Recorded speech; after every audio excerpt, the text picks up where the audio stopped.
Dale, if you want to keep going. The next step in an effective website after you've determined what it is, the result you're trying to achieve is understanding your user. So, basic demographic info, what is their age is a big one, just because that affects, what their comfort, generally that affects what their comfort is with technology, and that should affect how you approach the site. An older demographic, might have a harder time, navigating more complicated sites with more movements or flashes or animations or more colors. That could be overwhelming. So it's important to kind of identify where your user's at. Dale, next slide. So basic demographic info, male, female, age. Why are they visiting your site? So what would be the customer journey for getting to your website? What are they looking, what problems are you trying to solve for them? Did they search, web designer near me? What is the reasoning for them to come to your site and land on your page? It's important to understand that. What are the major problems you're trying to solve for them? And then what should they know about your company? For us, it's pretty straightforward. People need a website, they need a company they can trust, they're looking for credibility and authenticity. And those are the different things we want to, that affects the content we show on our site, because we're trying to meet that need. So basic understanding of the user. Go ahead, Dale. Sure. Can I ask this is a setup question. Okay. How do we, as website owners, find out the demographics of our users and who's coming to our site? Thank you, Dale. I appreciate you asking. You should have access to web analytics. Whoever's kind of set up your website, or whoever's your website provider or support team, they should have set you up with a way to look at users. We use Google Analytics on all our sites.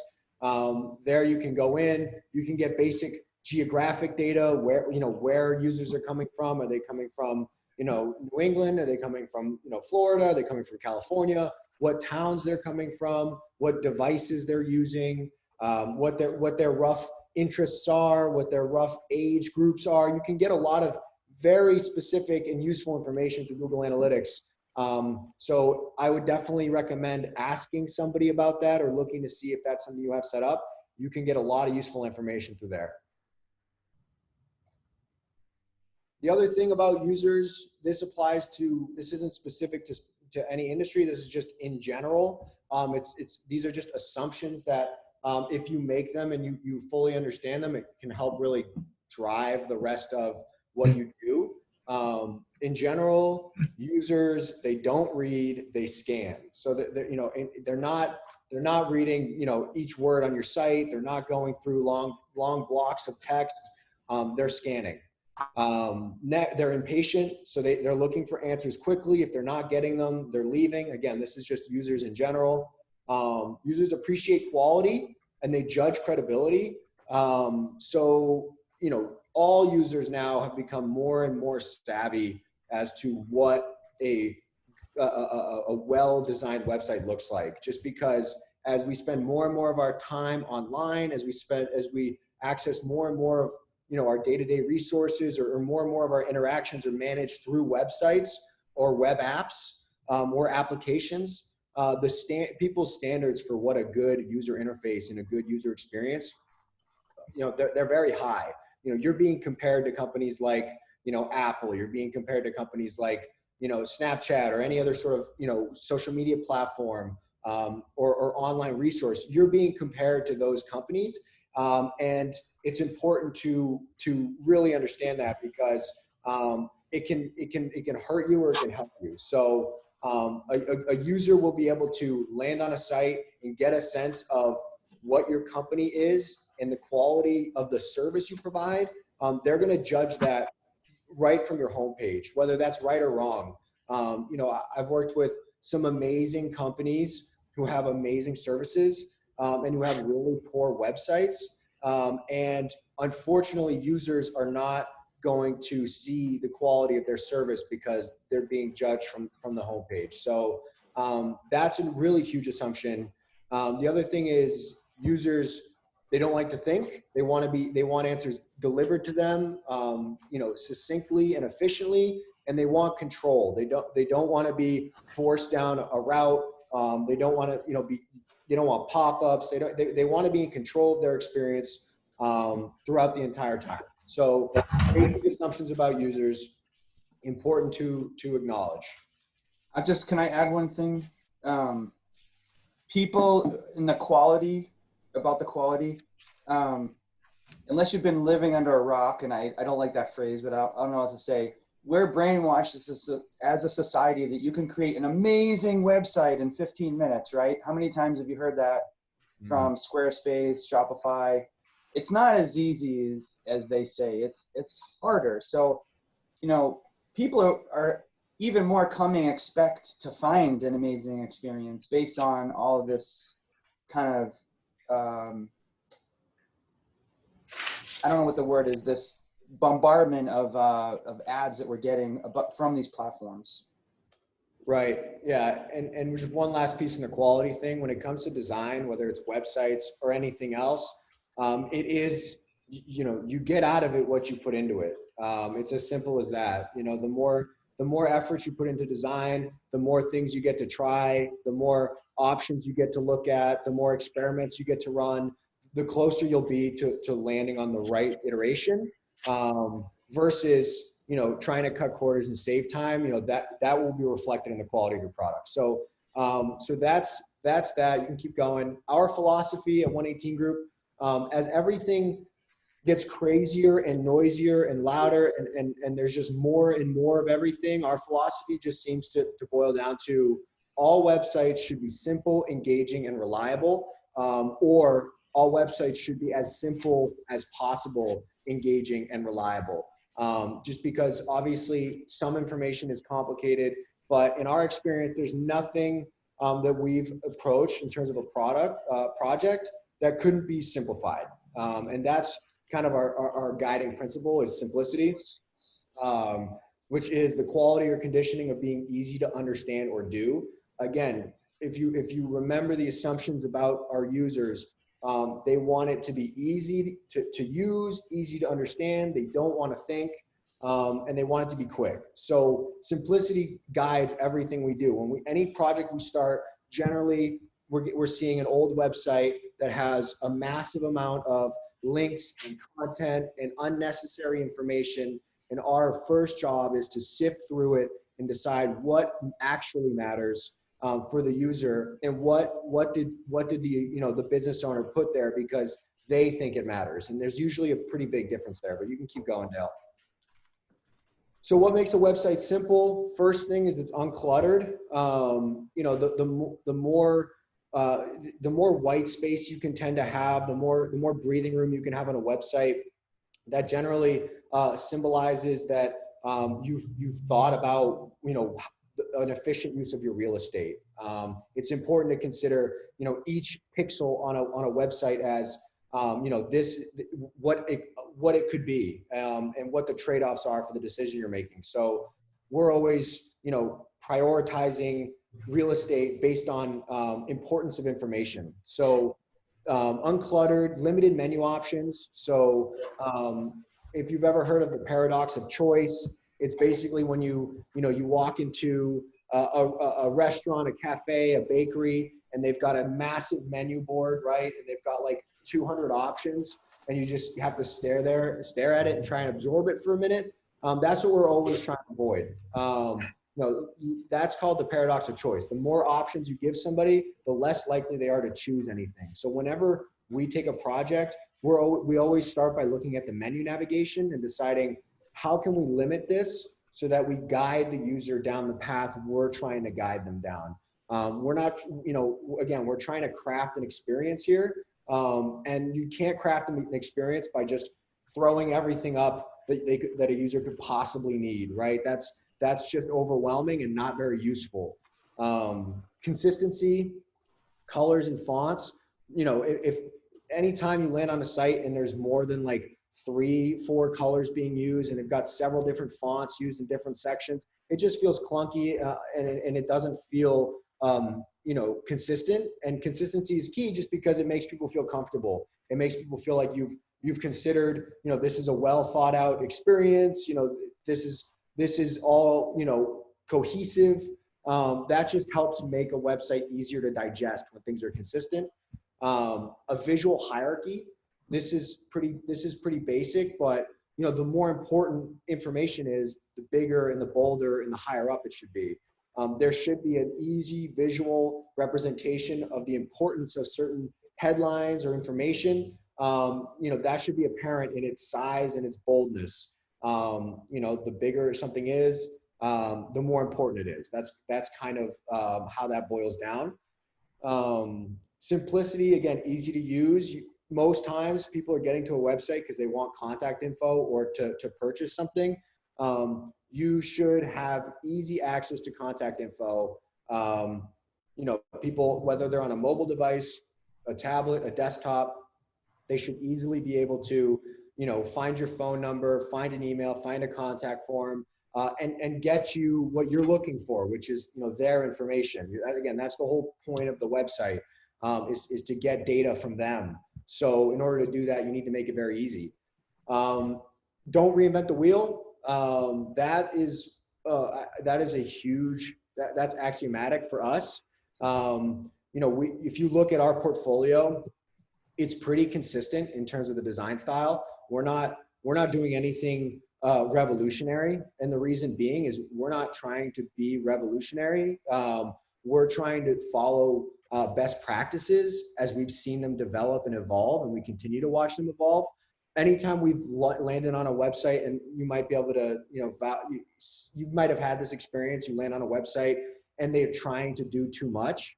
There's too much animation. The navigation is, on the left-hand side, and it flies in from the right, or there's just all sorts of bells and whistles that they're trying to entice people with.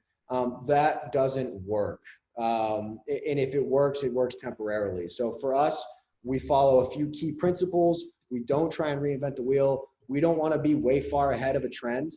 We want to be, we want to wait. We want to see if a trend is going to stick, and then we will adopt. But we're not trying to be miles ahead of what everyone else is doing, just because, like I said, everybody has developed certain expectations for the web at this point. They land on a website. They're like, okay, the call to action's got to be in the top right-hand side. I know the logo is going to be in the left. I know there's going to be a banner here with some menu items and a drop down. They've just come to expect that.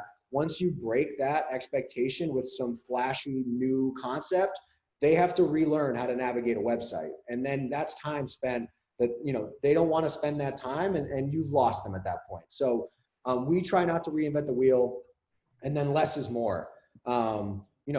There's an old Chinese proverb, and I don't remember what it is, but essentially it says, the true sign of mastery is when someone can say more with less.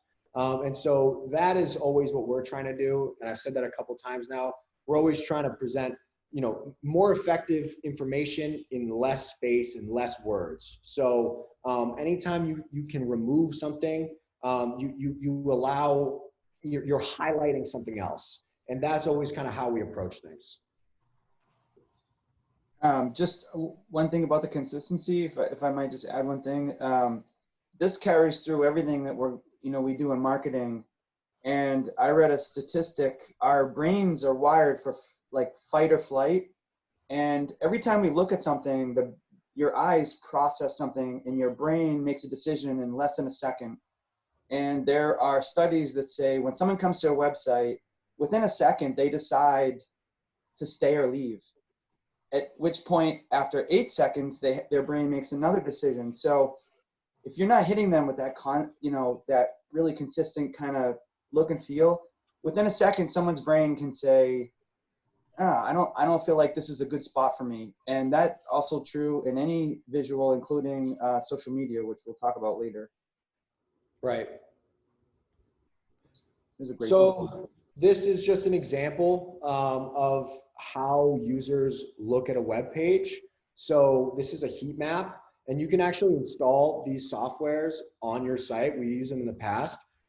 Basically, it will build a heat map of how people navigate your site based on how they use their mouse. But in terms of principles, this is like the F principle. And if you'll notice, it looks like an F.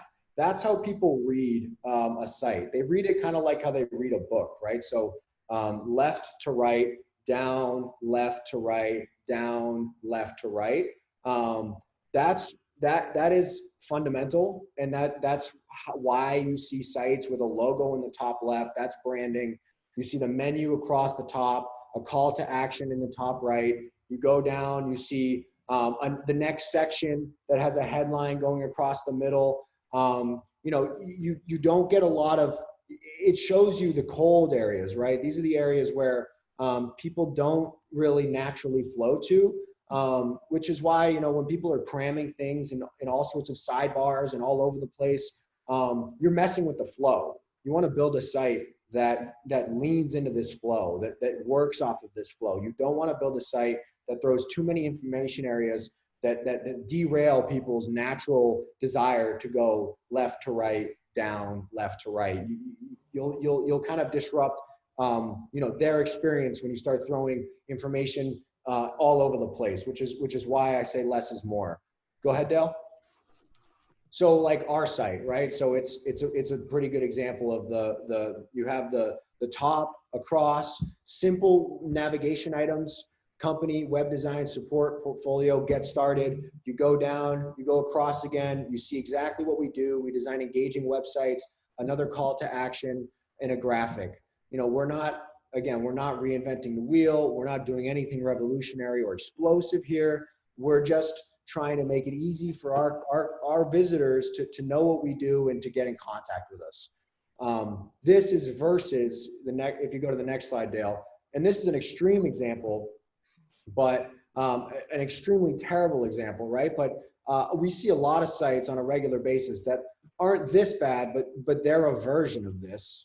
They might be a few degrees of separation from this. There's the same lack of forethought in them that leads to something like this. This isn't useful at all. I don't know about you guys, but I'm not spending any time here. I'm looking at a different provider for this service because I'll go crazy. There's just no flow here. There's no guidance, no structure, no experience. There's nothing. There's no path for the user here. So again, very extreme example, but not a million miles away from what we see on a regular basis. And so I just think it's important to remember that.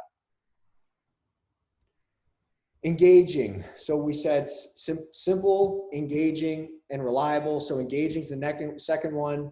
Tending to draw favorable attention or interest. The reason this is so important, is like Dale said, people make up their minds on something in a matter of seconds. So you need to grab them, in a way that keeps their attention long enough to get the information they need, or you just need to grab them longer than your competitor. You don't need to, keep these people on your site for 5 minutes, but you need to keep them long enough where you're the first thing they think about when they're evaluating service providers or products. So go ahead, Dale. So an engaging website is important. Users will judge you based on your homepage, seconds to grab, keep, and convert. And the quality of a website equals the quality of a product or service. Even if that isn't true, actually, it is true when it comes to the user behavior.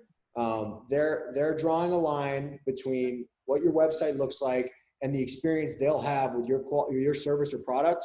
That's a line that they're drawing. That's a correlation they're making. Again, even if that's not necessarily true, we know it's not true because of my firsthand experience.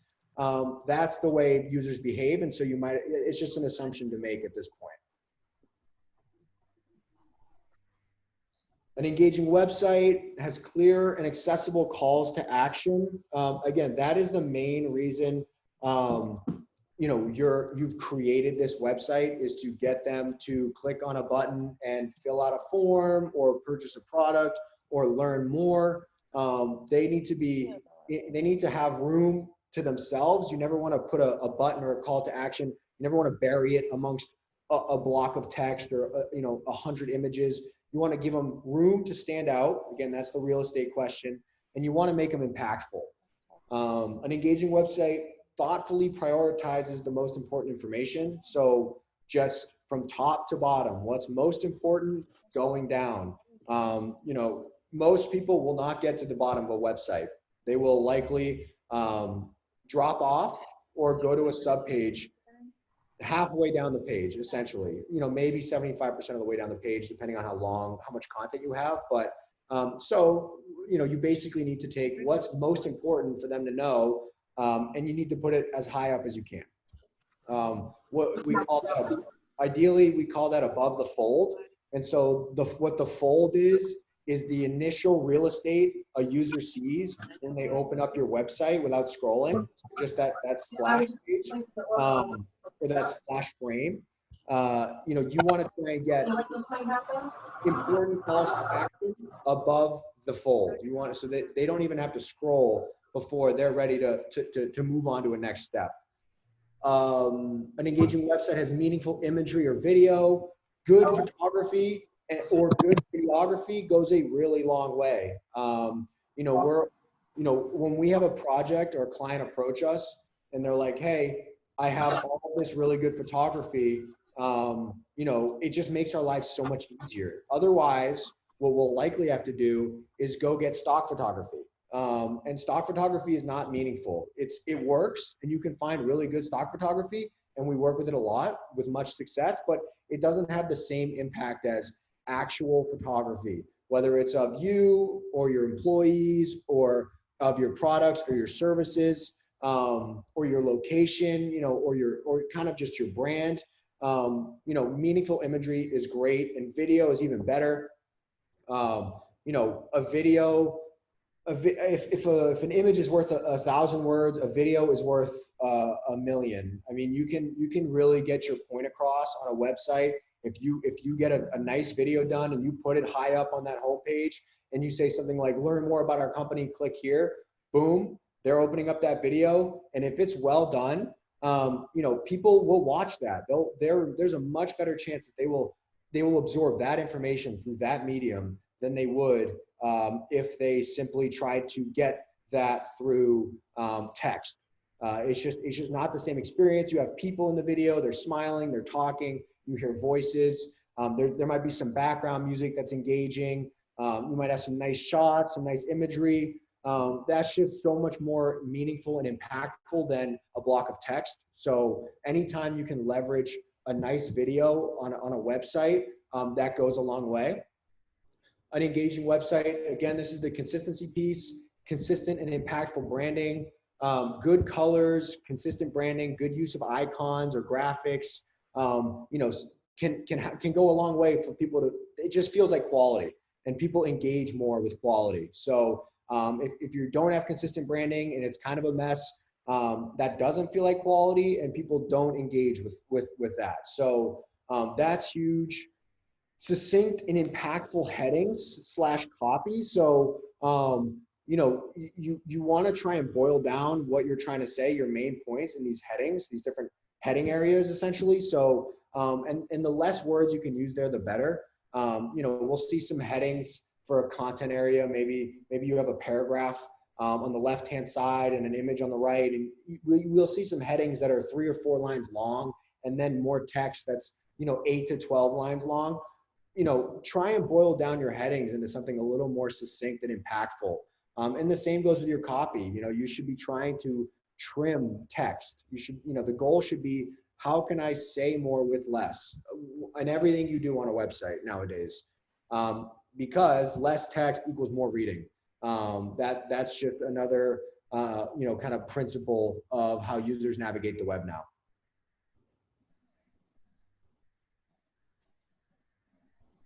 So some examples, just because, yeah, so I was in the market for a new phone. So, you get to see, this is like an engaging website, and it's obviously cutting edge. It's Google, and this isn't, an expectation for any small business, but, I guess to start, like, look how much white space there is and look how little text there is. I mean, there's like very little going on here beyond good branding, good use of white space. If you scroll down, obviously there's some intense animation. It is engaging, nice, again, simple text, nothing crazy, a small headline, some basic text. If you just want to quickly scroll through, Dale, again, you're not seeing blocks of text here. You're seeing tons of space to highlight specific points well. And obviously you're seeing really nice imagery and kind of nice animation. Even here, this is what we like to see. Nice use of icons that are consistent with Google branding, simple headings, not a whole lot of text.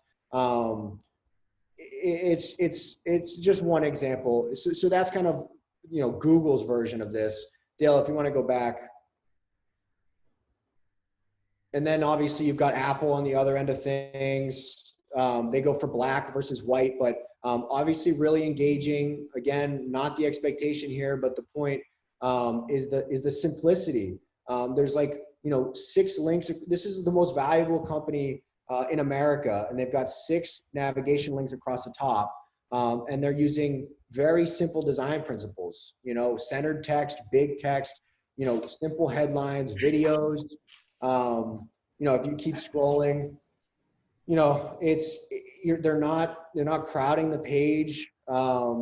This might be a little more sleek than would be useful for a lot of us, just because we're not selling an iPhone, unfortunately. But, again, simple stuff, basically using imagery and text and space to engage the user. So that's Dale. You can go to the last example. I think, you bring up a good point. This isn't the expectation for everybody, but this is kind of the other end of the spectrum compared to that first website where it was just all text. You know what I mean? This right. is on the other end. And no matter, one of the things I really like about the Pixel site is I'm looking at the earbuds. People care about battery life. It doesn't say it lasts 6.2 hours under this, under that. It just says it has a charge it wirelessly and you can share the battery life. You can get into how many hours later, right? Right. If you care about battery life, you've got the person's attention to kind of come in and learn more. Right. Yeah. That point being, don't try and do too much. This is another example. This is just an app. Lots of white space, really nice use of graphics. They're following that kind of F principle here. If you scroll down, the most amount of text you'll see is 4 lines of text. It might be a little small. There might be, it could be a bit bigger, some of these headings, but if you keep scrolling, I mean, it's very basic. It's an icon with some text and some nice white space and nice color transitions, like the light gray. They're not harsh color transitions. You're not going from a blue to a red, right? You're going from a light gray to a white. It feels like it flows together. It feels like you can breathe and you have room to explore. It makes you want to keep scrolling versus something that makes you kind of work for it, which was one of those other sites. A nice video, which, just says a lot more than the website could say. And that's the key, is don't try and do too much with the space you have. So yeah, those are a couple quick examples just to show you, if these guys are doing it, if these are and this is why we don't reinvent the wheel, right? If the most valuable companies in America are following these design principles, it's because they have scientists, data scientists, UX experts, they've got studies and research, and they've done a trillion iterations on each of these pages, budgets galore, and this is what they're pulling out of it. Well, we should try and leverage some of the principles. I mean, they're doing all the work for us. So those are a few of the examples. If you keep going, Dale. Reliability, the quality of being trustworthy and or performing consistently. So, all the best design practices in the world are useless unless your website is running quickly and it's up and it's secure, right? Nobody trusts a website that's flagged as potentially dangerous, that loads really slowly, or that glitches and breaks. All the work you just put into developing a sense of quality on your site and reliability can disappear pretty quickly if you don't have the right technological infrastructure in place, which is the other half of what we do at 118 Group. We also support all of the sites we build, just because we know how important it is for that to be, that needs to be a focus. That's the other half of this experience is, a well-run website. So if you keep going, Dale. So a reliable website loads quickly. Obviously, you're going for page speed. You don't have it needs to be loading in less than 5 seconds.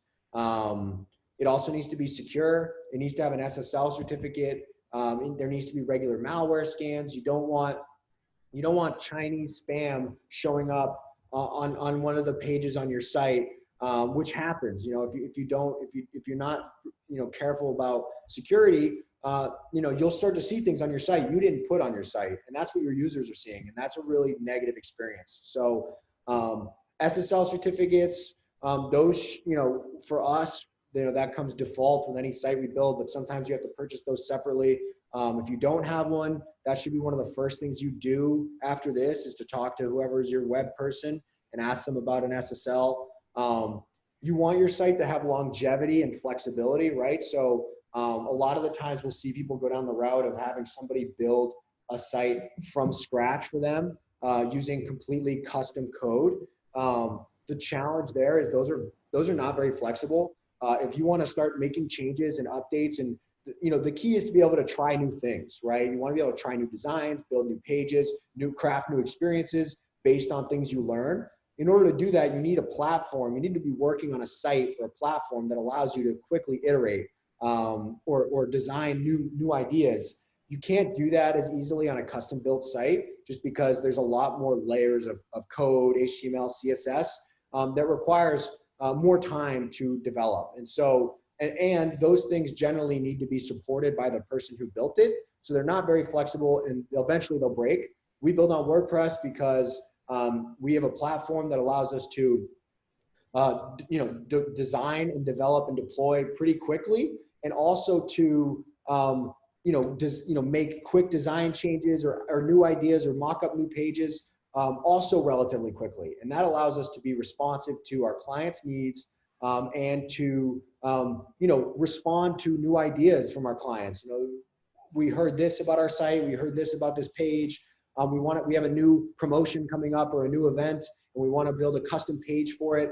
That's all stuff we're able to do quickly because we're on a flexible platform. So the flexibility of how of the platform your site is built on will be important, very much so after it's launched. Obviously has great uptime. So you're shooting for 99.99% uptime. That's something, basically your website is live. It's not down. It's not dealing with issues. That's a no-brainer. If it's not up, nobody's seeing anything or any of the work you've put in. So that's key. And then using a great host. A great host provides a ton of value. You don't really know the value of a great host until you have a bad experience on GoDaddy. We pick on GoDaddy just because they're one of the largest ones, and they're the ones we've interacted with the most in the past. The second you have a big event or a big promotion, or you're about to get a lot of traffic to your site, and then the site breaks because GoDaddy made a change, or they're not ready for that kind of traffic, or there's a problem at their level. That's the second you realize how important a great host, a great reliable host is. Those problems just don't happen, and that way they don't happen at the worst possible time. So using a great host, you can always ask me specifically what some of those might be. I won't go into that now because there's a whole way of breaking that down. But essentially, if you think GoDaddy is a great host, you will eventually run into an issue with them. So that's just my 2 cents on that. Yeah, so for those who are not in the technical know, a host is a company or a provider. They actually house the physical assets of your website, all the files, all the pictures.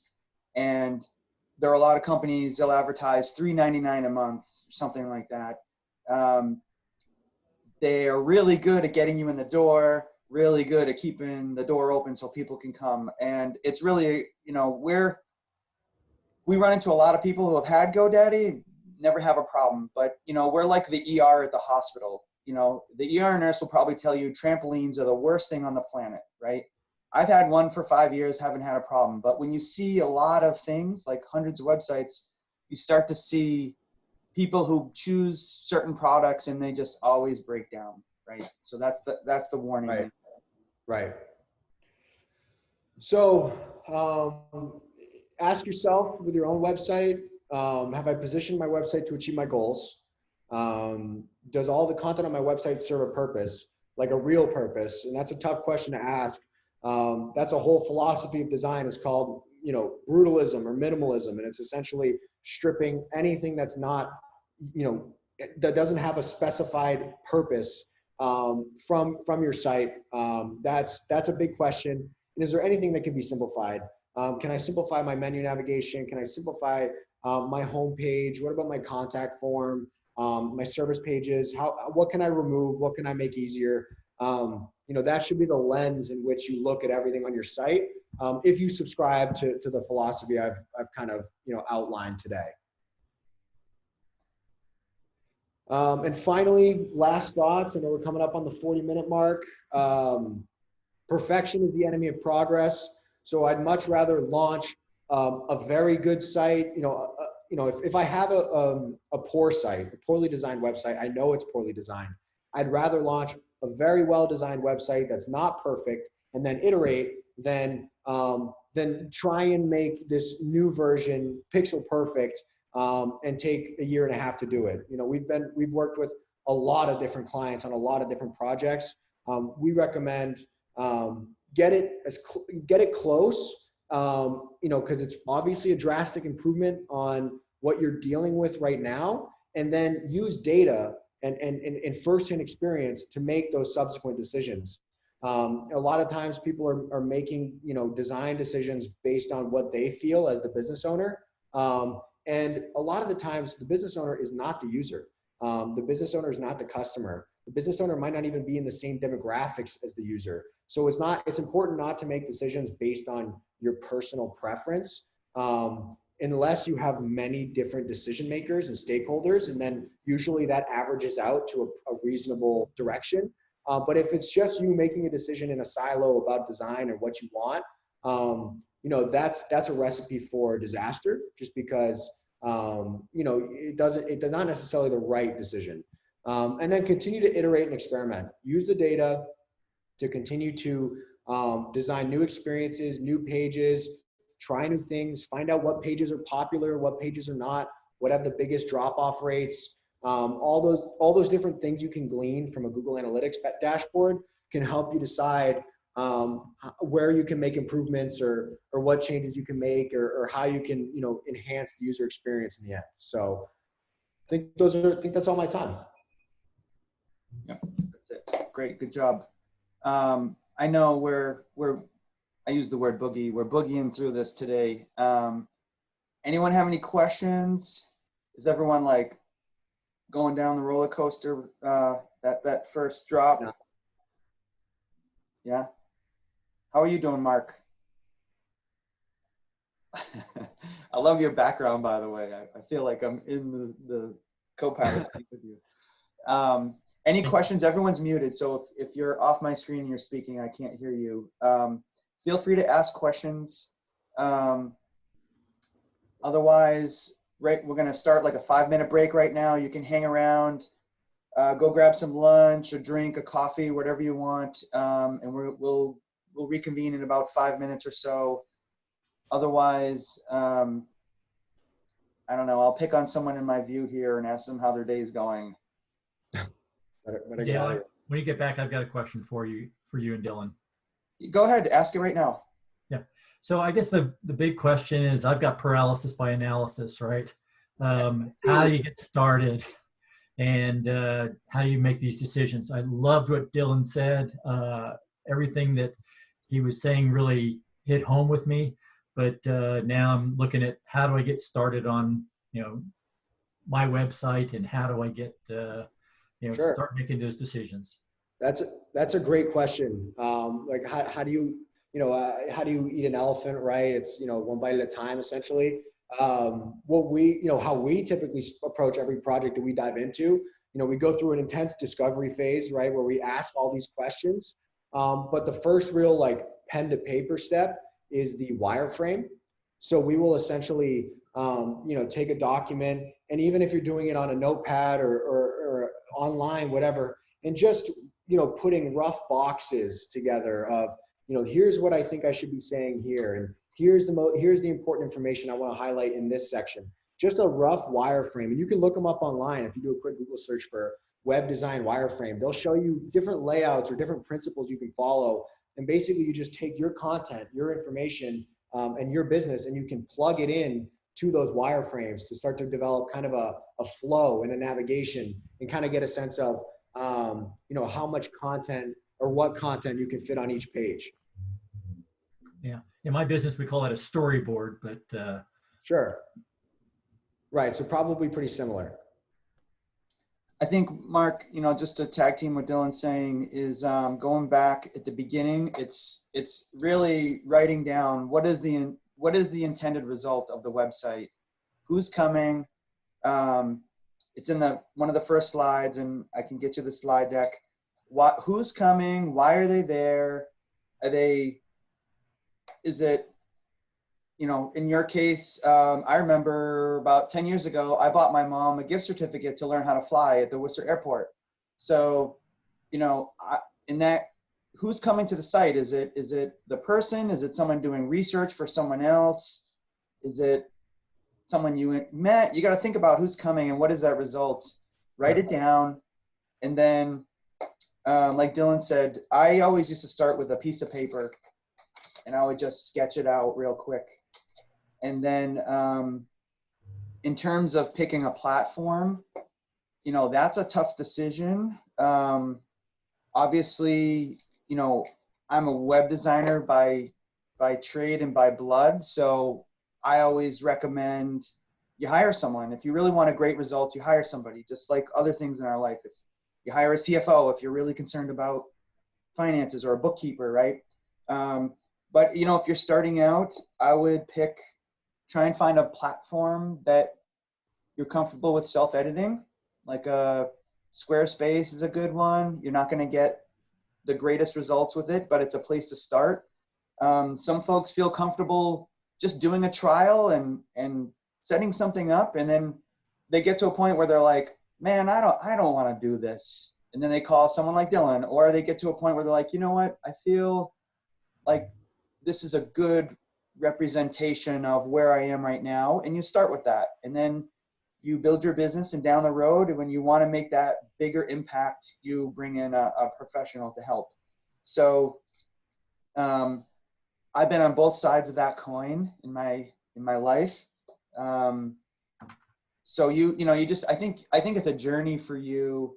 And what's that Irish phrase? A journey of 1,000 miles starts with a single step, right? So you got to start that first step of the process, and then just drive right through it. Just keep going and don't stop. Does that help? Right. Yep. Right. And I recommend looking at sites that, you feel emulate some of the principles we talked about, like a site where you feel comfortable navigating, you feel like you served the information you were looking for quickly and efficiently, where you don't feel overwhelmed. The best place to start, and we do this in our discovery process as well, is, take a look at these sites from these competitors in your industry and tell us what you like and don't like about them.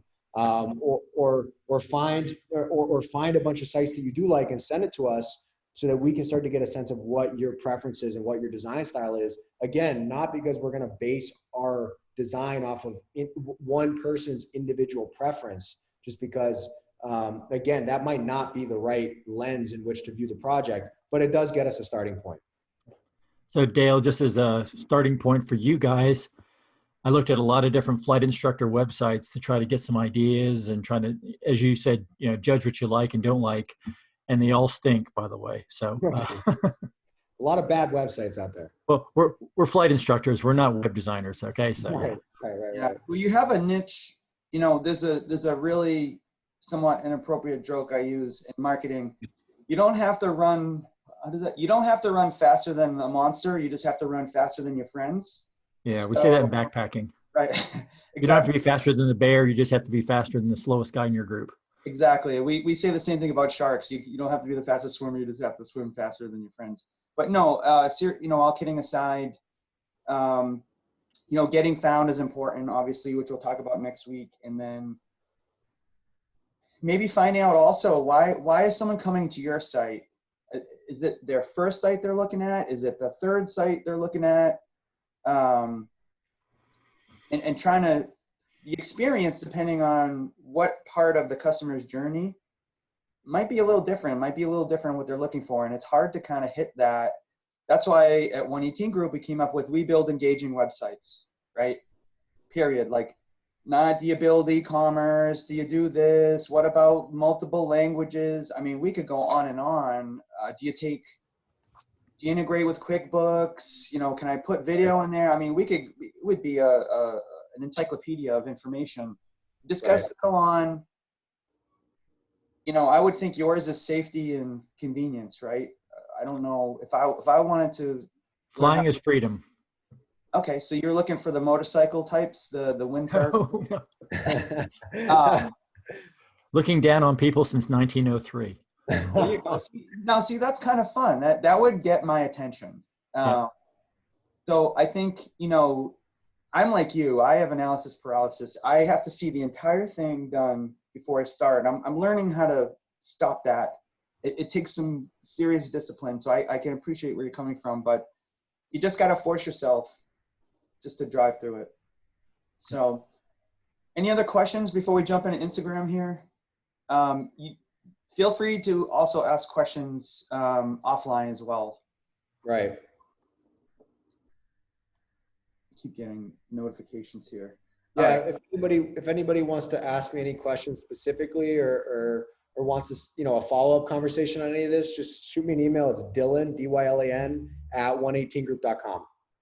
Great. I'll send out your information after too. Awesome. So we're going to jump right into Instagram here. Emily Stephen, no coincidence here. So this is a slide deck that we use. I've used in a lot of different places. Emily and I kind of contributed on it. I'll let Emily drive and then I'll just chime in again. You good with that, Emily? Yeah, that works. Okay. So you want to introduce yourself and then we can just hop right into it.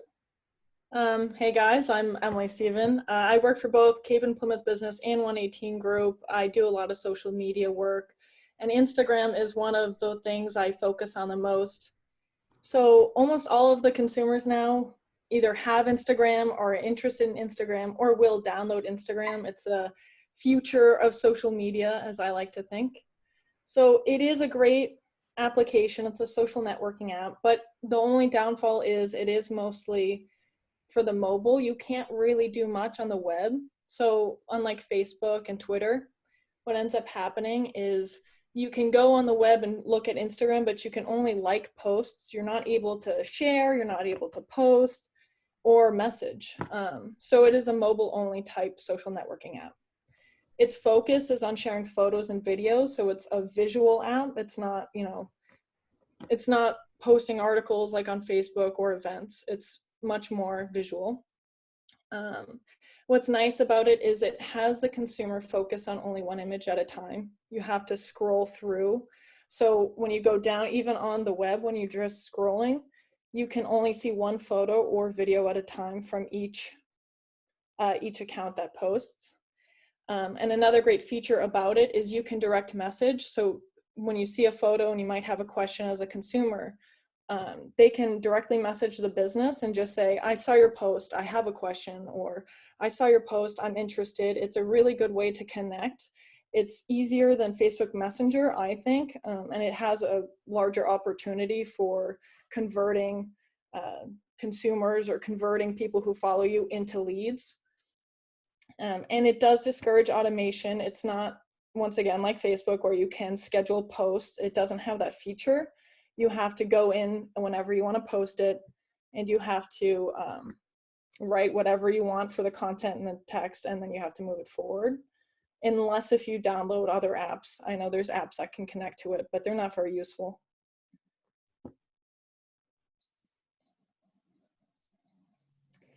So then, and then the who and the how.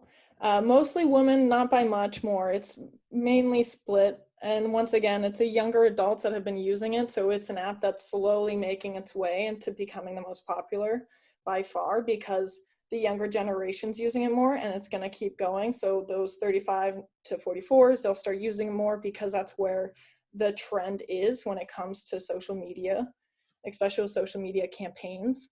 And the greatest part about it is it has a 63% of the users that have it, they use it every day. A lot of times more than once a day. I'm guilty of it myself. And then a great part about it is it is 73.5% of images. So if you're like not really interested in posting a video, or you don't have good video content, it's not gonna derail your site itself on Instagram. Most people use images anyways. If you check out the Cape and Plymouth Business website, I think it's almost all images on there. Right. I think one important thing to bring up too is, I always mention this, even though if you think about your target customer, right? Our target customer, and I use the word target, I don't like that word, but our ideal customer is probably not a traditional Instagram demographic, but that doesn't mean that they're the ones doing the research to find a marketing company, for example. It could be someone younger who works in the office, or it could be an intern, or it could be, someone who's younger and more tech savvy, right? Younger folks have this kind of stereotype of knowing these things. So they're out there doing this research. I find a lot of times in our business, and when I was at 118 Group, I'd say, how'd you find us? And it'd be like, well, so-and-so told me. The younger folks are doing the research now, and they're making the recommendations. So we have to really think about, someone said to me, why would I use Instagram? I'm only on it because my kid's on it. And I say, you're on it. That's all that matters. It doesn't matter why you're on it. You're there, right?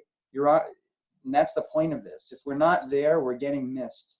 And if we go back to last week, we talked about that pyramid, getting to the top and being an expert. If you're not on a platform that's really revered as being, important or relevant, you're going to have a harder time to keep that top of mind with your customers. Keep going. Is there anyone here who doesn't have an Instagram account? Just show of hands, even though everyone's okay. All right, so we can go through this we can kind of quickly go through. So if you don't have an Instagram account, I saw a few hands get raised. It's a very simple way to set it up. You just download the app on the App Store. And my recommendation, if you have a Facebook, I would personally recommend connecting it or logging in through Facebook, just because that way all your connections that you have on Facebook, you can choose whether you want to connect with them on Instagram if they also have it. So it's a simpler way of making the connections right off the bat, instead of having to do the legwork of just starting an account and having to go through and searching. So that's just my personal recommendation. Email and phone works as well too. And then you just add your birthday, profile picture, your bio. And so, like I said, if you have Facebook, it's easy to connect, like on step 3. But if you have your phone number, you can do it through contacts as well. It's just not always linked to other people's Instagram accounts. So it's less likely that you'll find all your connections if you use your phone number to register, rather than if you used Facebook. Public versus private. This is pretty important. So if you're a business, if you're a business and you don't have a business profile, you don't want to be private. It means that public, everyone can see the post you make, so it's able to be viewed by any user on Instagram. You can have your bio seen, your links seen, your highlight seen, your story seen, everything. If you're private, what you see as shown on this slide is all you can see is their bio, their name. You are able to see who they follow, but that's not usually something of importance when it comes to business Instagrams. So it doesn't provide any information to the viewers who are trying to learn more about your business. On the other hand, if it is just for your own personal use, then I would recommend private unless you know the person as a user. And then you just have to approve them when they go to follow you. So as I said, if you have a business account, it's automatically not private, which is great because you want people to see everything you have to show. It has better analytics. So your typical Instagram account has no analytics, no insights. You can't see, if anyone's sharing your post. But if you go to business, which you can see, it only allows for 7 days of insights, which is less than useful, but at least with that, you can see who shared that photo. So whether they took your photo and they sent it in a message to someone else, which is very useful in seeing how many people were connecting with that post you had. You can see how many people went to your profile based off a post you made. You can see how many people clicked the link in your bio. It's very useful as a business to see the connections made through one simple post. And then you can also target through ads. I don't know how many people here have used Facebook ads if they have Facebook, but it's very similar. So you choose your target demographic in your ads. You choose how long you want your ad to run, how much you would like to spend, and you can promote it that way. And you can also choose a call to action. So you have your post made, and then at the very bottom, it can say anything such as sign up now, contact us, learn more, which is useful because you can redirect that button all the way to your mobile friendly website or your Facebook account that might have more information. It's a very useful ad feature. And then you can also have a contact button on your account itself, on your profile itself. Yep. Just one nuance, if you're a Facebook person, not Instagram, when you have Facebook, your personal account creates a business page, and then you can share out access to individuals. That's how it works on Facebook. Instagram, it's a totally separate account. You have a personal account and you have your business account. Different logins, different usernames. They can connect again to your Facebook, but they're totally separate. So you can have a private personal, which I had for a long time when I had small kids. And then in business, obviously that was open to the world, because what's the point if no one can see it, right? So I just want to mention that. And we'll get into ads a little bit further into the presentation here.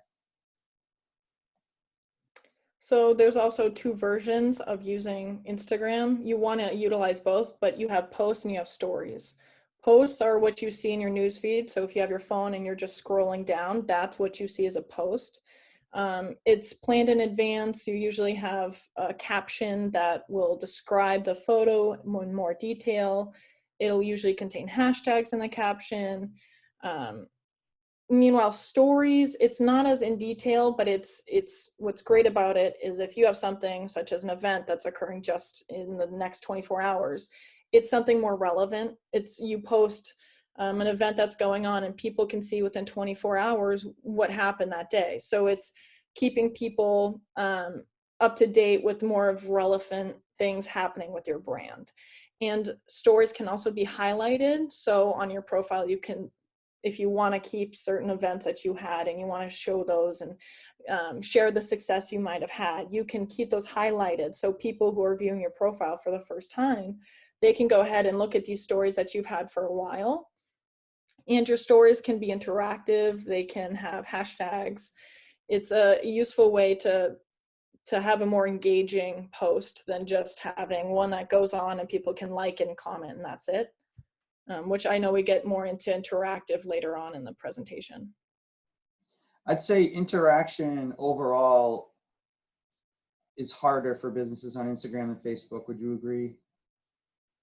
Yeah, so you notice that less people will interact with your posts if it's not your personal, because they don't have that connection. That's why it's great to have posts that are more social and less salesy, because nobody wants to interact with a sales pitch. People want to interact with something that's, more social, more friendly than just saying, call us today at, 800, blah, blah, blah. It's more useful if it's Yeah, says I it. love this. We'll get into the post a little bit later on.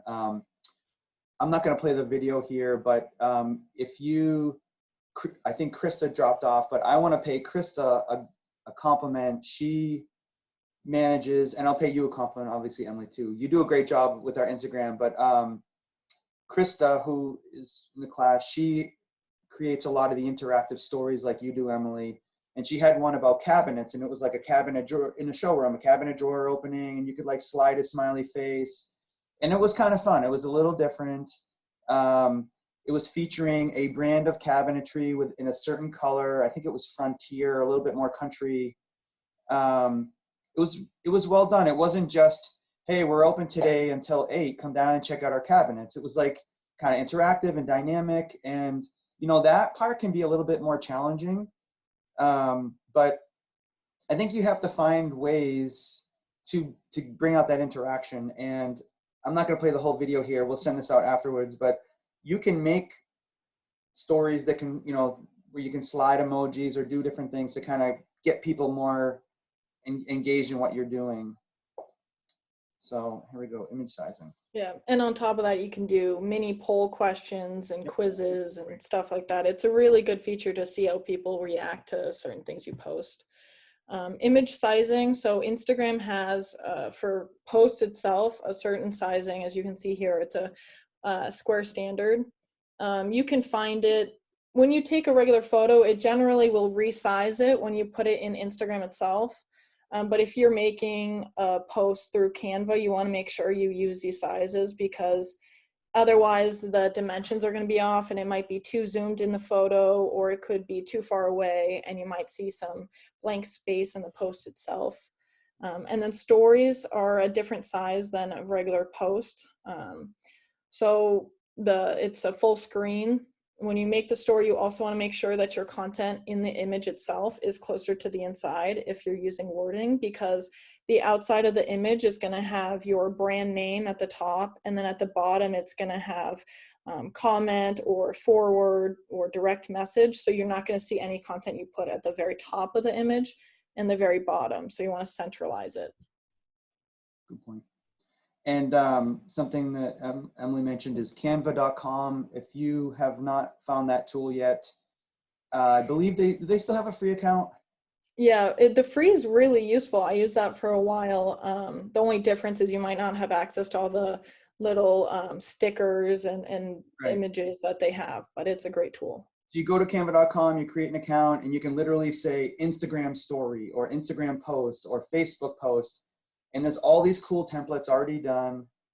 You can just click a button and then, you know, it gives you a template, and then you replace the photo, you replace the text. That's how I even still do a lot of my posts, because I'm always paranoid the picture's going to be cut off or something. And another secret, I have a secret Instagram account that I don't publicize. That when I have something different I want to do, I post it there first. So that if it doesn't come out the way I want, my audience doesn't see it. So if you're new and you're worried about making a mistake, you know, maybe making a second account, and we'll show you how to switch them later on. That might be something you want to do if you're not comfortable with making a mistake, you know, coming out of the gate. Do you want me to take the slide, or do you want to? You got it if you want it. So my slides are very busy. Contrary to Dylan's advice. So, you know, I notice a lot of folks say, what do I say? You know, I don't know what to say. I'm in insurance, or I'm a bookkeeper, or, you know, I don't serve ice cream like that other great place, or I don't have a bakery with giant muffins. Like, what do I talk about? So here's 2 examples, right? So this Meet Me at Chapin's here on the left, that's a local restaurant up the street from my house. It's super popular. This profile, I think, is actually for the owner's dog, right? And all it is just stuff that they do with the dog, and it's fun, it's different. Everyone knows the dog, and because it kind of crosses over to their main profile. Has absolutely nothing to do with buffalo wings, which I love at their restaurant. It's just something fun. It's engaging. It's not selling. The middle portion here is a story. It's kind of like a flash sale, right? again, 24 hours. Next 10 sticker, orders get a free mini sticker, link in bio. So, it's a flash sale, something quick.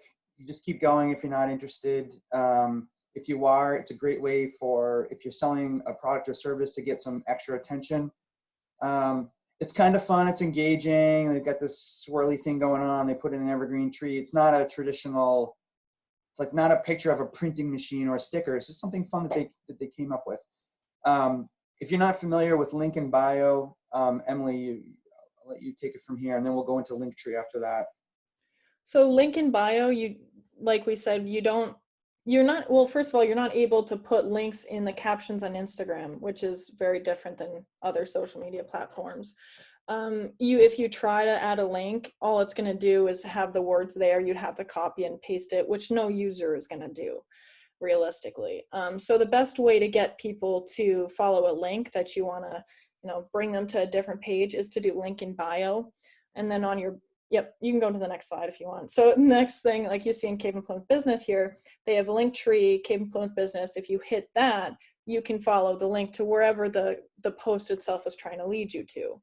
Now our tip is Linktree because it's a free account. It's super easy to use. No, I didn't even need to look up how to use it. When you first log in, it's so simple. And it's also a really good tool because you can update it. I think I go in every other week and change the Linktree stuff. If there's a new event happening that I want to link to, I go into Linktree, I update it, and then you'll see on the side where you see the phone example on here, how it has Instagram webinar, polls. You can then see the top one is what I usually try and link to. So if on my post, I'm trying to link to the marketing webinar event, it'll link, the top thing I'll have to do is have it do marketing webinar so people can instantly follow it. And it doesn't cause any issues, so people can, if they hit it on Instagram on the app, it moves them directly to the web instead of just having to copy and paste it like you normally would have to do. Hey, Emily, excuse me. Mm-hmm. Yeah. Where are you? I'm not sure how you got where you're at. Sorry.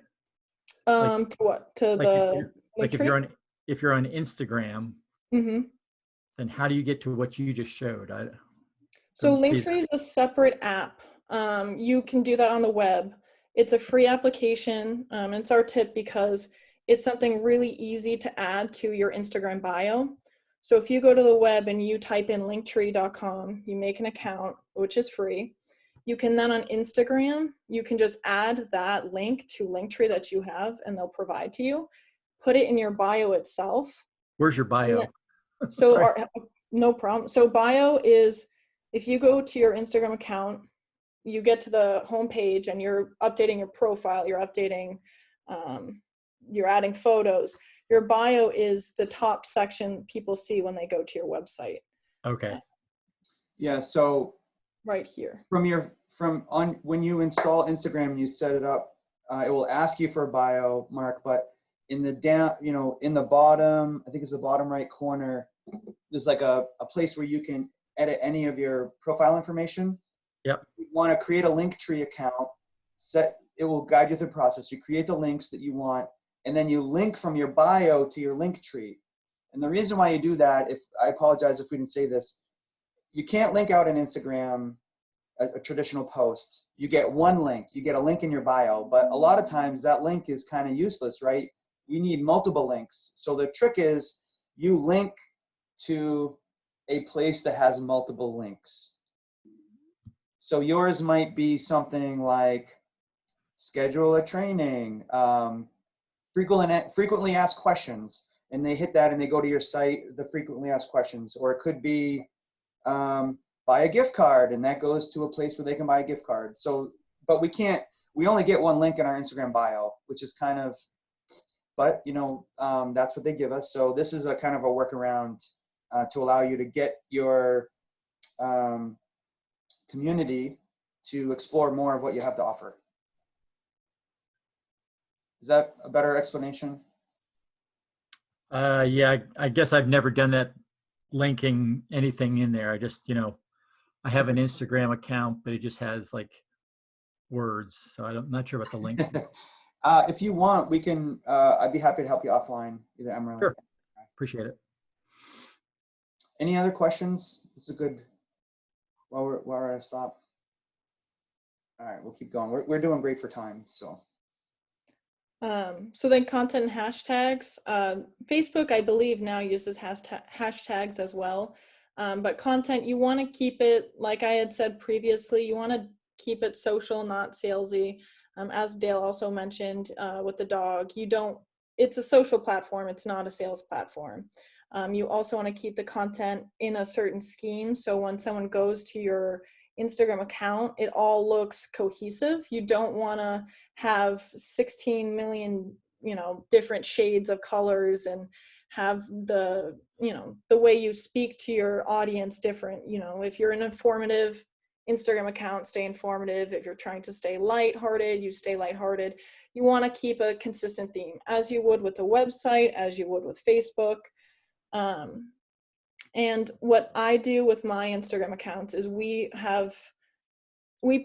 post in advance. We think of posts in advance. So we decide what color scheme we want to have on our grids, and then we decide when we're going to post those. So that way they all line up in a certain way. And when I say grids, if you look at the Instagram slide.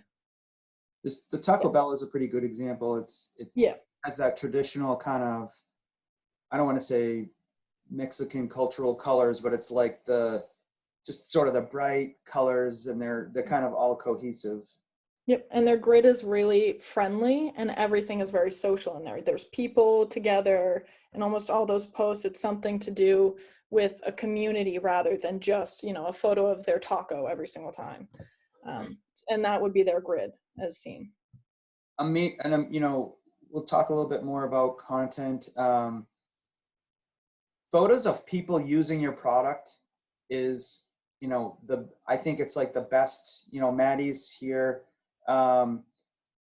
Someone buys a house and you're handing them the keys, and that, like, imagine that moment of glory as they're walking to their new house, or you're doing a home inspection, like trying, there's different, taking people behind the scenes, the emotion, bringing that emotion out is really the most amazing thing that you can capture and show your audience. And just one thing I want to mention about the carousel, where you can do multiple photos. Instagram has an algorithm where, and so does Facebook, and all the platforms do. If people are reacting to your content, they're more likely to show it to that person in the future and to more folks' suggestions. The carousel is kind of cool. We do this in the summer at the bakery. The first slide would be a picture of someone who would say a surprise at the end, and it would be like a muffin and then a coffee, and you keep sliding, and at the end it would be like, we love our customers, or a hug, or something like that, fun. If you can get someone to like the 4th or 5th image in your carousel, Instagram starts to say, wow, people really like this person's content. I'm going to get it to more people, because the more people that see it, the more ad money I'm going to make. So keep that in mind. Also, you really want to try and get people to like it, or you're not going to get as many comments, but in the carousels or the videos, trying to get them to watch a little bit more, see a little bit more, is going to help you. Yep. And then also, to get seen a little bit more, is hashtags is a great way to do that. On Instagram, you can actually follow hashtags. So if you use hashtag web design, people who follow web design will see posts from Dylan's company, maybe, where they connect together. So in your news feed, you can be seen by people who don't just follow you, but you can see people who follow the hashtags that you use. And that's why it's also really good to use consistent hashtags throughout your post, because then the people who follow those hashtags see you consistently. So when they start to think of a web design company, the first one that pops to mind, 118 Group, because they've seen them through their news feed. And it was a newer feature. It started in 2019. You want to research which one is best for your brand. And the way I did it is, you can type in Google best hashtags for web design. They'll come out with a whole list. It was a really easy way to find, but it's also a good way to realize which ones might be best for you, because they'll show you competitors, and you can kind of narrow it down to a few hashtags. Yeah. Something that I do, I try to find broader hashtags, but then also narrow ones. So, you know, some of the sites will actually tell you how approximately they believe how many people follow that hashtag. If I do hashtag sunsets, right, millions of followers. If I do hashtag Cape Cod sunsets, there might only be 100 or 200 or maybe even 1,000 people that follow that hashtag. I have a much better chance of being found in that group versus the whole world of sunsets. So our strategy is always to try and mix it up a little bit. You can get lucky in that big pool of more general hashtags. I've been lucky a couple times, had a couple posts go viral, but more likely those more targeted hashtags might get you some better results. I like hashtags too. I think they kind of invoke a little bit of emotion. And I always use the example, hashtag sorry, not sorry. You know, if I'm doing something fun and whatever, it's sort of like it's sort of a joke a little bit in our culture to kind of use the hashtags a little bit to kind of communicate something that in one word versus an entire sentence. Yep. Cool. You want to move on? Yep. Great. So our do's and don'ts, use stories, use interactive stories if you can, and play around with it, because I know sometimes you might not get much response, but eventually when you get more followers and you get a better brand image, they'll start to respond more, especially if there are more social posts that you want to interact with. You want to mix posts from organic to curated. You want to work with bloggers and influencers. It's a really great feature to use if you can find a good influencer, which doesn't have to be someone who's famous. It can be, you know, someone on Cape Cod who's well known for a certain field that they're using. Use them as an influencer. Make a connection with them and community build with them. So that way, not only are they a reference point to your business, but they're also someone who you can mention in posts. You can create kind of a relationship that way, and it's a great way to be seen by more people and to be more trustworthy. You also want to engage with your followers, like those, you know, posts that we have where you can move the dial on Instagram up and down if it's cute, if you like it. You don't want to use too many stock photos. I would honestly recommend not using any stock photos, just because it's not personal. And like we've seen, the more personal you can be, the better the results are. Don't use bad quality photos. That's just, nobody wants to, they'll just keep scrolling if you have a bad image, because the whole point of the newsfeed is to see something that catches your eye. So if you see a bad photo, instantly I keep scrolling. Don't buy followers. You can see some brands who do that, and when you go into who's liked it, it's names that are gibberish. You know, they'll have numbers for a username, they'll have weird symbols. So it's kind of obvious that you're buying your followers. And don't follow someone just to unfollow them back, just to get more followers. That happens a lot to just even personal accounts. And it's frustrating because you can tell, and it's also, it makes the business seem like it's on automation mode rather than someone really thinking about who they want to follow them, who they want to work with and have as a consumer. Best times to post are 9 to 11 on weekdays, but that's different for businesses. I mean, you might have to play around. Some businesses, you might be more successful on weekends or later in the day. Many brands post 5 to 7 times per week. There's a few on Cape Cod that do that we follow, and smaller brands might do 3 to 5 times. You want to post more so people see your name more often. But don't post just to post. Post something that actually means something and has value. Because if you're just posting to post, then you're going to lose followers. You're going to lose interaction. It's usually unsuccessful to do it that way. With Instagram stories, the do's and don'ts, make text legible. Like I said, don't go to the very top of the image or the bottom, because then nobody can read it. Use hashtags in your Instagram stories, because then that can also go to those followers of the hashtag. Use features, make it interactive, polls, quizzes, anything like that. Keep going. Instagram ads. Does anyone here use Facebook ads ever? Yeah, those, of course. So it is similar to Facebook ads. If you have that base knowledge of Facebook ads, you can kind of translate that over to Instagram. So it's a way for your business. You could spend $5 on an Instagram ad to be seen by a certain demographic, as I had spoken earlier. And it's a way to have a CTA on your image. It's a way to be seen by more people. You can tailor what you want to have happen with that ad. So if you want to get more likes, you can do it that way. You can ask for more post engagement. Or if you want people to follow the call to action you place on your ad, then you can choose to have it tailored that way. So it kind of chooses which way is best for your post to get that conversion rate. And then some of the CTA options they have, you have apply now, learn more, shop now, or sign up. Learn more is my favorite way to do it because you can't really learn much from an Instagram post. So the best way to get someone to follow and learn more is to just have that CTA. If you do apply now, they might not fully understand what they're applying now for. What's the CTA? And Sorry. what was that? What's the CTA?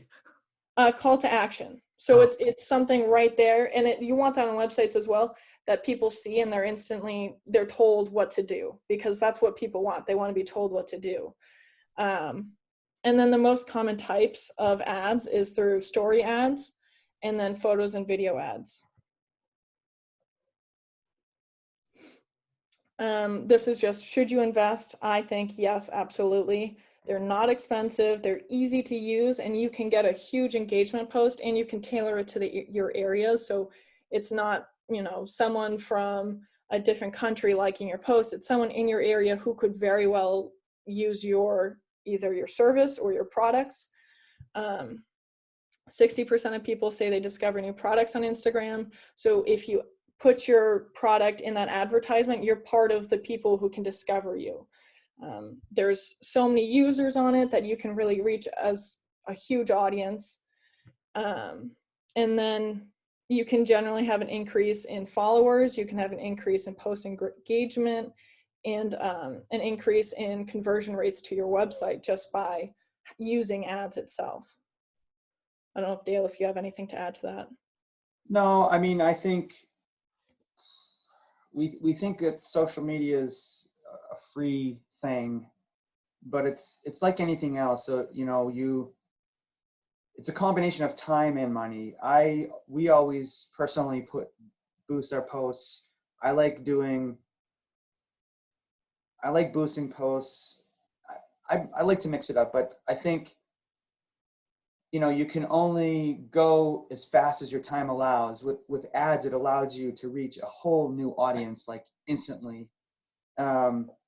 Depending on your content, it may or may not make sense, right? So I would encourage everyone to try it, start out.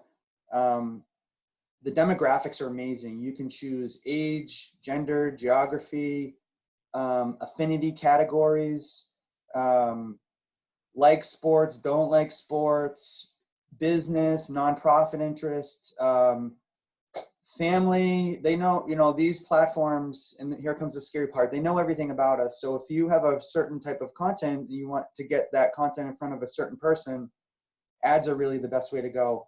Otherwise, you're inviting people that right, which is great. And you're hoping that they're going to be a beacon for you. You should also I want to make sure, some of the newer users like Mark or other folks, when you create a business account and you're following people, you're finding a business and you're clicking that follow, we call it community building. Follow other like-minded people in your area and like and comment on their material. I'm not saying this in a manipulative way, because I know you'll hear me say this a lot. Marketing can be somewhat manipulative. But if you're following another business in your area who may have customers similar to yours, they'll appreciate the like, they'll appreciate the comment. It gets them engaged in what you're doing, especially if it's a potential client or someone that you want to take interest in your business. Aside from doing all that work, which is a lot of work, ads is going to be the only way you can just drop your credit card and get that message out. a lot faster. So we've got sources here. I added this slide because a lot of folks say they start their, I'll send this out, you don't have to know, but they start a business page, they have a personal account and then they go and create a business account and then they can't figure out how to switch back and forth. I'll send this slide after the fact. If you get stuck, this is fairly easy to navigate. Because again, they're totally separate accounts. So I think that's it. Any questions? Everyone's muted, so if you're asking a question, we won't be able to hear you. All right, well, unless someone's trying to figure out. So at the end here, if you want to stick around, you can stay. We're you know, we tried to tail it back a little bit because I did have a couple comments that 2 hours is a little too long. But we're happy to stay as long as you need to. At this point, if you want to give a quick introduction about yourself and your company and maybe one takeaway today or something that you want to start doing or stop doing, feel free to unmute yourself and introduce yourself to the group. We kind of want this to also be a forum where we can network and find other folks in our area or industry through this channel. So who wants to go? See a lot of. Hi guys, I'll go. Hey, all right. I didn't have a camera last week, but I swear I was here. But I got a camera this week so I could see everyone and vice versa. But I just started with Stephen P. McMahon and Company, and we do tax preparation, tax planning services, and really our main goal is to leave a lasting impact, a valuable impact on our clients, our community, and our team. So we actually are just starting our Instagram. We decided this morning, so this is a great timing. So definitely excited to take what I learned here and kind of put that into our Instagram to build culture and kind of connect and network that way. So yeah, very exciting. So welcome and thank you. What was the name of the company again? Stephen P. McMahon and Company, SPM and Co. SPM and Co. And where are you located? Yep. West Yarmouth. We were in Hyannis, but we just moved here. So. Okay, cool. Congratulations. Yeah. So after you create your Instagram profile, send it over and I'll send it out in a future email for everyone. And that goes, if you want to send over, maybe I'll do a form at the end where we can share profiles and whatnot. It would be fun to kind of follow your journey. Yeah. I actually did have one tiny question. Sure. And it's kind of a little bit specific. So if I'm an admin, I would want to connect Facebook and Instagram, obviously, to keep the follower base that we have. But if I'm an admin on the Facebook account, and it would predominantly probably be coming from my phone app, can I connect it even though I'm not the main creator of the initial page on Facebook? Is there a way to still connect it on my phone through kind of his community page, or would I have to just remake the page? Are you using the Business Manager? Yes. Mm-hmm. Okay, so I believe, Emily, if you know this and I'm wrong, or if you know this, I think you need to be invited as an admin and the Business Manager. Mm-hmm. And you can, Emily, can you connect an Instagram to more than one Facebook profile? So it doesn't, it doesn't really connect to Facebook profiles. It connects to Facebook businesses itself. So it would just take straight from your page right to that Instagram page, which you can, I think, do it through Facebook now. If you're an admin on your Facebook page, you go to your settings there. Mm-hmm. You can actually create an Instagram account, I believe, just straight through Facebook. Okay. Since he bought Instagram in this past year, that was a new feature. Mm-hmm. But if you have any issues with that, you can email me. No problem. I'll try and help you out with that. Yeah, awesome. Let us do a little research, and then we'll figure it out and get back to you. But one thing I just want to clarify: by connecting your accounts, your Facebook followers don't automatically convert to Instagram followers. You still have to invite them. They still have to manually like your Instagram profile. Okay, got it. Thank you. All right, anyone else? Yeah, I'll just go ahead and introduce myself since I wasn't there last week, but I did get to watch your YouTube thing. So yeah, I'm Mark Boguski. I'm a summer resident on Cape Cod. I live in Kansas during the horrible winter time, but gotten to know Dale through the muffin business. So glad to see that he's doing this as well. But I'm a flight instructor, and when Dale talks about what's your elevator speech, and I turn people's dreams into reality. So most of my clients are ones that have always dreamed to fly, and I help them get there so that they're flying wherever they want to go. Awesome. Something stick out in your mind today that you want to try or stop doing? Well, the big thing is I've literally for, over a year now had a website, domain saved and all that, but I haven't done anything with the website, and I want to get something going there. And so a lot of what you had there was exactly what I wanted to hear. Great. All right. Nice to see you again.